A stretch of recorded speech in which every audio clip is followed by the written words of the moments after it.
This recession will be like no other. Hi, everyone, and welcome to another episode of Insights brought to you by Ainslie Bullion and the Gold and Silver Standard. Today, we welcome back Branko, who's been looking at, well, lots of things, actually. He's been off for a week, so he's had plenty of time to sit back and absorb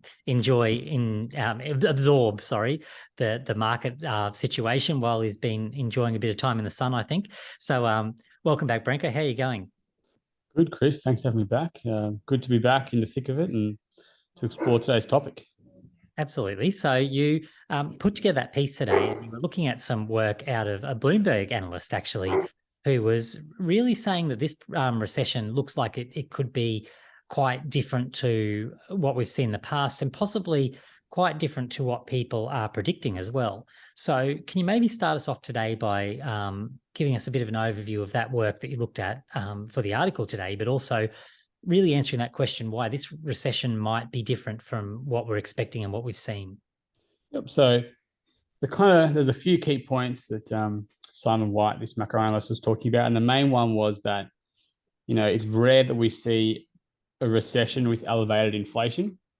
Most recessions have been where elevation's been lower. They're trying to lower rates to stimulate the economy. And so a lot of people's thoughts on what are good investments during recession are kind of tied to that. And his point was, in a recession with elevated inflation, which, we can debate whether that's going to happen, but the Fed is saying it. Whether you want to trust the Fed, another story we can get into. But yeah, so basically in this recession with elevated inflation, bonds are actually a very poor investment, government bonds, and that is like the more traditional asset that people go to in times of economic hardship. And interestingly, the RBA actually know a bit about this because earlier in the year, they lost over $36 billion in government bonds. Can you maybe explain that a little bit? Because reading that, I was going, so how does that work? How do they actually lose that money? Yeah, so during COVID, they wanted to stimulate the economy. So they did this kind of quantitative easing buyback program where they would say, okay, we're going to buy these government bonds from the banks. They bought all these bonds, right? A lot of money in the economy, as with the stimulus checks that came out and everything. And they had all these bonds as a large portion of their asset sheet, their balance sheet. Yep. And then when rates started rising, the value on those bonds decreases because there's an inverse relationship between the two. Yes. So they basically bought the bonds at like the low point interest rates, and then rates went up, the bond value went down, and they ended up losing $36 billion overall. Right. And so I guess the key point from that is, no, these government bonds are not a good investment during a recession if inflation is high because of this reason. So we need to think differently than before.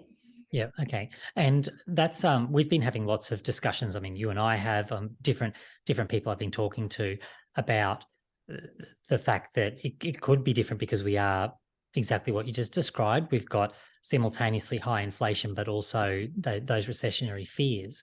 But if it's going to impact lots of areas differently, is there any that you particularly think we also need to be aware of? I mean, I know when we were talking before, you were thinking about equities as an example that could be one that's sort of impacted a little bit differently. What's your sort of take on that angle? I think the equities one is interesting because so basically you have kind of two types of equities, right? You've got growth stocks and value stocks. And traditionally in like recessionary conditions, growth stocks generally perform better because they want to expand. So they're borrowing, and borrowing costs are low because interest rates are low.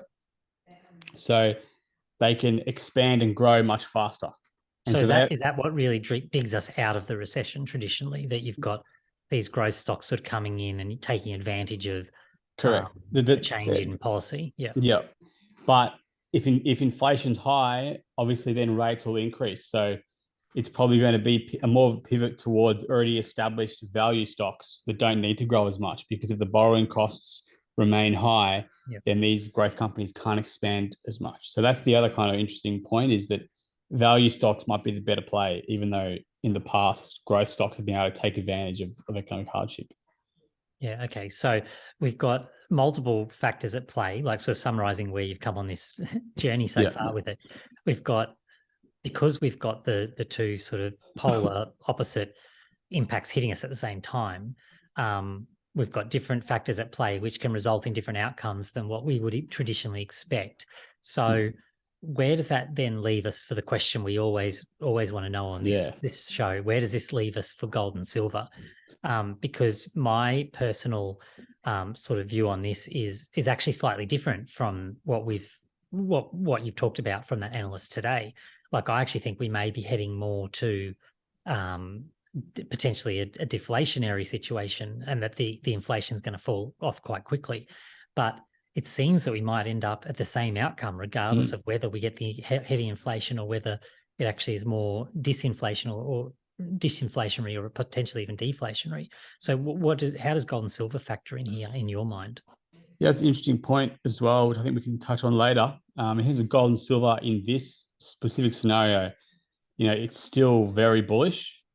Any real physical asset, any commodity is still going to perform very well under these conditions. And in the 70s, for example, you had commodities, gold and silver, outperformed every other asset class, including stocks, bonds, credit, etc. And they were the only asset to actually appreciate in real terms, so after inflation. So they've done it in the past, and even in this new scenario, they would actually still be the play. Well, they would be probably a good decision, because they're an inflation hedge regardless. So when inflation goes up, their value is still going to go up. So even under these circumstances, precious metals still are going to be able to hold strong, and other commodities too. And that's interesting, because I'm starting to get my head more around this idea of that inflation can exist when we hear the term that it's disinflationary. So even if CPI is coming down, which is what we generally talk about as inflation, we could have inflation in asset prices. So, they can offset. You're going to get inflation in one or the other. You're either going to get it in consumer prices or in asset prices, or in both. Like, theoretically, you get it in both as well.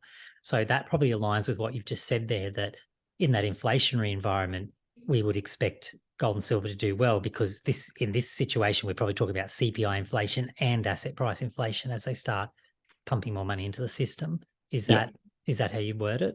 Yeah, I think that's a good way to explain it, for sure. Yep. Yeah. Okay. Because that does make sense for me. For more, even if that analysis is wrong, then we can still have the higher prices in gold, because it might not be CPI inflation. It might be simply asset prices going up, and gold and silver taking part of that, because ultimately it all comes down to the currency being debased one way or another.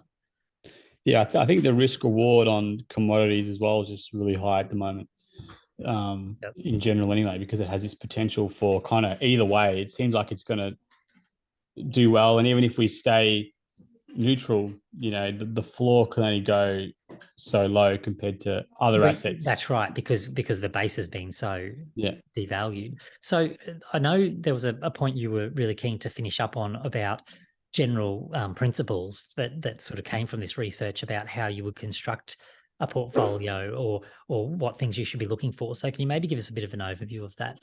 Yeah, so there's a few key points that Simon discussed, I think, were of value. And we discussed the first two, which were having more commodities in your portfolio, which we discussed earlier, lower, kind of limiting your fixed income or bond exposure because of the risk that interest rates would go up and the valuation would go down. But the other key one is actually kind of allowing yourself to benefit from increased volatility. And that might be like, that's a bit risky. What do you mean, like invest in tech? But even commodities, doesn't have to be commodities, but anything where you can potentially gain from some of the chaos. And I know gold is obviously the main one there, but even something like a Bitcoin, I think, is valid. Not saying pour your money in Bitcoin, but just different ways to also have that safety, but also be able to take advantage of increased volatility, which you often see in recessions. And there was a couple. That point. I just want to pause you on that point, because I love the idea that that increased volatility means you actually don't need to apply all of your portfolio to some of those more volatile assets, do you? Because if something goes up 100% and you've allocated 10% of your portfolio to it, well, you've still made 10% on that, like overall, just using a smaller portion of the portfolio. So I really like that point. Yeah, it doesn't have to be a high risk, just a small amount. And then, just Yeah, I mean, I think that's why we're just so bullish on gold, because if something, catastrophic were to happen, obviously it has that upside and it still maintains that defensive side, but there are other alternatives as well. So just a few things to keep in mind there when looking at your portfolio. But the big takeaway is just to stay away, I think, from government bonds, given the uncertainty around rates at the moment. And, the return obviously is going to be very low in the event things turn around. So it really is kind of a lose-lose fixed income right now. Yeah. Okay. Well, thank you so much for all that today, Branko. I find this always engaging and interesting to look at different, because like I said, this view is actually a little bit different to my personal view, but you still get little bits of information from it that can help you add, particularly around those ideas that you were talking about there in constructing a portfolio. So I think that's really valuable. Yeah, and it's just interesting that even though your view is different, it still arrives at similar conclusions. So there's kind of multiple ways to skin the cat.